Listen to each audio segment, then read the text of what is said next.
में पाप से बचे रहने की चेतावनी। श्री सूत जी बोले, विद्वान एवं बुद्धिमान महर्षियों, मोक्षदायक शिव क्षेत्रों का वर्णन सुनो। तत्पश्चात मैं लोक रक्षा के लिए शिव संबंधी आगमों का वर्णन करूंगा। पर्वत, वन और काननों सहित इस पृथ्वी का विस्तार 5 करोड़ योजन है। भगवान शिव की आज्ञा से पृथ्वी संपूर्ण जगत को धारण करके स्थित है। भगवान शिव ने भूतल पर विभिन्न स्थानों में वहां के निवासियों को कृपा पूर्वक मोक्ष देने के लिए शिव क्षेत्रों का निर्माण किया है। कुछ क्षेत्र ऐसे हैं जिन्हें देवताओं तथा ऋषियों ने अपना वास स्थान बनाकर अनुग्रहित किया है, इसीलिए उनमें तीर्थ तत्व प्रकट हो गया है। तथा अन्य बहुत से क्षेत्र ऐसे हैं जो लोकों की रक्षा के लिए स्वयं प्रादुर्भाव हुए हैं। तीर्थ और क्षेत्र में जाने पर मनुष्यों को सदा स्नान, दान और तप करना चाहिए, अन्यथा वह रोग, दरिद्रता तथा मूर्खता आदि दोषों का भागी होता है। जो मनुष्य इस भारतवर्ष के भीतर मृत्यु को प्राप्त होता है, वह अपने पुण्य के फल से ब्रह्मलोक में वास करके पुण्य क्षय के पश्चात पुनः मनुष्य योनि में ही जन्म लेता है। पापी मनुष्य पाप करके दुर्गति में ही पड़ा रहता है। ब्राह्मणों, पुण्य क्षेत्र में पाप कर्म किया जाए तो वह भी दृढ़ हो जाता है। अतः पुण्य क्षेत्र में निवास करके सूक्ष्म से सूक्ष्म अथवा थोड़े से भी थोड़ा पाप न करे। सिंधु और शतद्रु सतलज नदी के तट पर बहुत से पुण्य क्षेत्र हैं। सरस्वती नदी परम पवित्र और 60 मुख वाली कही गई है, अर्थात उसकी 60 धाराएं हैं। विद्वान पुरुष सरस्वती के उन धाराओं के तट पर निवास करे, वह क्रमशः ब्रह्म पद को प्राप्त कर लेता है। हिमालय पर्वत से निकली हुई पुण्य सलिला गंगा 100 मुख वाली नदी है। उसके तट पर काशी, प्रयाग आदि अनेक पुण्य क्षेत्र हैं। वहां मकर राशि के सूर्य होने पर गंगा की तटभूमि पहले से भी अधिक प्रशस्त और पुण्यदायक हो जाती है। सोनभद्र नदी की 10 धाराएं हैं। वह बृहस्पति के मकर राशि में आने पर अत्यंत पवित्र तथा अभिष्ट फल देने वाला हो जाता है। उस समय वहां स्नान और उपवास करने से विनायक पद की प्राप्ति होती है। पुण्य सलिला महानदी नर्मदा के 24 मुख स्रोत हैं। उनमें स्नान तथा उनके तट पर निवास करने से मनुष्य को वैष्णव पद की प्राप्ति होती है। तमसा के 12 तथा रेववा के 10 मुख हैं। परम पुण्यमयी गोदावरी के 21 मुख बताए गए हैं। वह ब्रहा हत्या तथा गोवध के पाप का भी नाश करने वाली एवं रुद्रलोक देने वाली है। कृष्णवेणी नदी का जल बड़ा पवित्र है। वह नदी समस्त पापों का नाश करने वाली है। उसके 18 मुख बताए गए हैं तथा वह विष्णुलोक प्रदान करने वाली तुंगभद्रा के 10 मुख हैं। वह ब्रह्मलोक देने वाली है।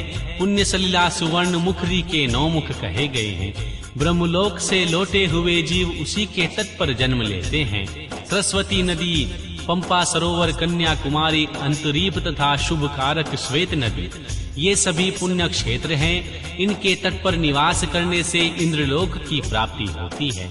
सहा पर्वत से निकली हुई महानदी कावेरी परम पुण्यमयी है। उनके 27 मुख बताए गए हैं। वह संपूर्ण अभिष्ट वस्तुओं को देने वाली है।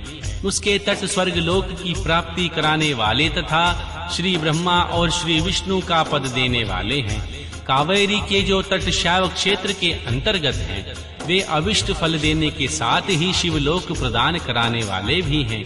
नैमिषारण्य तथा बद्रिकाश्रम में सूर्य और बृहस्पति के मेष राशि में आने पर यदि स्नान करें तो वह उस समय किया हुआ स्नान, पूजन आदि को ब्रह्मलोक की प्राप्ति कराने वाला जानना चाहिए।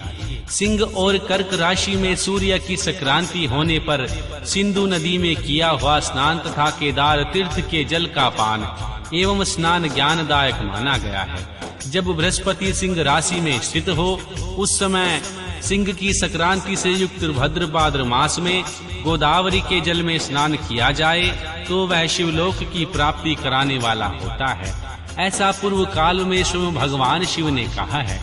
जब सूर्य और बृहस्पति कन्या राशि में स्थित हो तब यमुना और सोनभद्र में स्नान करे। वह स्नान धर्मराज तथा श्री गणेश जी के लोक में महान भोग प्रदान कराने वाला होता है। यह महर्षियों की मान्यता है। जब सूर्य और बृहस्पति तुला राशि में स्थित हो उस समय कावेरी नदी में स्नान करे। वह स्नान भगवान विष्णु के वचन की महिमा से संपूर्ण अभिष्ट वस्तुओं को देने वाला कहा गया है। जब सूर्य और बृहस्पति वृश्चिक राशि पर आ जाएं, तब मार्गशीर्ष आहागन महीने के नर्मदा में स्नान करने से श्री विष्णु लोक की प्राप्ति हो जाती है। सूर्य और बृहस्पति के धन राशि में स्थित होने पर सुवर्णमुखी नदी में किया हुआ स्नान शिवलोक प्रदान कराने वाला होता है। जैसा कि ब्रह्मा जी का वचन है, जब सूर्य और बृहस्पति मकर राशि में स्थित हों उस समय माघ मास में गंगा जी के जल में स्नान करना चाहिए। श्री ब्रह्मा जी का कथन है, वहाँ स्नान शिवलोक की प्राप्ति कराने वाला होता है। शिवलोक के पश्चात श्री ब्रह्मा और भगवान विष्णु के स्थानों में सुख भोगने पर अंत में मनुष्यों को ज्ञान की प्राप्ति हो जाती है। माघ मास में तथा सूर्य के कुंभ राशि में स्थित होने पर फाल्गुन मास में गंगा जी के तट पर किया हुआ श्राद्ध, पिंडदान अथवा तिल को दान पिता और नाना दोनों कुलों के पितरों की अनेक पीढ़ियों का उद्धार करने वाला होता है। सूर्य और बृहस्पति जब मीन राशि में स्थित हों तब कृष्णवेणी नदी में किए गए स्नान की ऋषियों ने प्रशंसा की है। उन महीनों में पूर्वोक्त तीर्थों में किया हुआ स्नान इंद्र पद की प्राप्ति कराने वाला होता है। विद्वान पुरुष गंगा अथवा कावेरी नदी का आश्रय लेकर तीर्थवास करें। ऐसा करने से तत्काल किए हुए पाप का निश्चय ही नाश हो जाता है। रुद्रलोक प्रदान करने वाले बहुत से क्षेत्र हैं, ताम्रपर्णी और वेगवती। ये दोनों नदियां ब्रह्मलोक की प्राप्ति रूप फल देने वाली हैं। इन दोनों के तट पर कितने ही स्वर्गदायक क्षेत्र हैं। इन क्षेत्रों के मध्य में बहुत से पुण्यप्रद क्षेत्र हैं। वहाँ निवास करने वाला विद्वान पुरुष वैसे फल का भागी होता है। सदाचार, उत्तम वृत्ति तथा सद्भावना के साथ मन में दया भाव रखते हुए विद्वान पुरुष को तीर्थ में निवास करना चाहिए, अन्यथा उनका फल नहीं मिलता। पुण्य क्षेत्र में किया हुआ थोड़ा सा पुण्य भी अनेक प्रकार से वृद्धि को प्राप्त होता है। वहाँ किया हुआ छोटा सा पाप भी महान हो जाता है। यदि पुण्य क्षेत्र में रहकर ही जीवन बिताने का निश्चय कर लिया हो, उस पुण्य संकल्प से उसका पहले का सारा पाप तत्काल नष्ट हो जाता है। क्योंकि पुण्य को ऐश्वर्यदायक कहा गया है। ब्राह्मणों, तीर्थ जनित पुण्य कायिक, वाचिक और मानसिक सारे पापों का नाश कर देता है। तीर्थ में किया हुआ मानसिक पाप वज्रलेप हो जाता है। वह कई कल्पों तक पीछा नहीं छोड़ता। वैसा पाप केवल ध्यान से ही नष्ट हो जाता है, अन्यथा नहीं। याचिक पाप जल से तथा कायिक पाप शरीर को सुखाने जैसे कठोर तप से नष्ट होता है। अतः सुख चाहने वाले पुरुष को देवताओं की पूजा करते हुए और ब्राह्मणों को दान देते हुए पाप से बचकर ही तीर्थ में निवास करना चाहिए।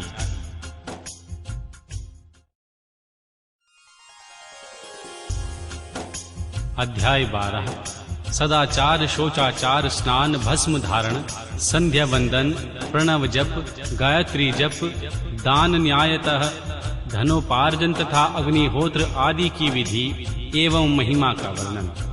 ऋषियों ने कहा, महर्षि सूत जी, अब आप शीघ्र ही हमें वह सदाचार सुनाइए जिससे विद्वान पुरुष पुण्य लोकों पर विजय पाता है। स्वर्ग प्रदान करने वाले धर्ममय आचार तथा नरक का कष्ट देने वाले अधर्ममय आचारों का भी वर्णन कीजिए। श्री सूत जी बोले, सदाचार का पालन करने वाला विद्वान ब्राह्मण ही वास्तव में ब्राह्मण नाम धारण करने का अधिकारी है। जो केवल वेदोक्त आचार का पालन करने वाला एवं वेद का अभ्यासी है, उस ब्राह्मण की विप्र संज्ञा होती है।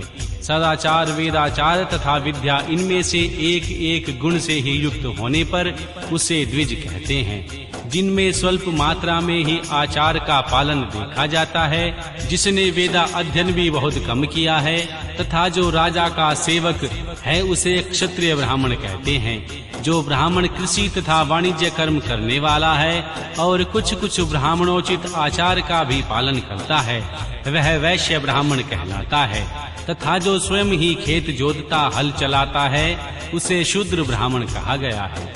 जो दूसरों के दोष देखने वाला और परद्रोही है, उसे चांडाल द्विज कहते हैं। इसी तरह क्षत्रियों में भी जो पृथ्वी का पालन करता है वह राजा है। दूसरे लोग जो राजस्वहीन क्षत्रिय माने गए हैं, वैश्यों में भी जो धान्य आदि वस्तुओं का क्रय विक्रय करता है वह वैश्य कहलाता है। दूसरों को वाणिक कहते हैं। जो ब्राह्मणों, क्षत्रियों तथा वैश्यों की सेवा में लगा रहता है वही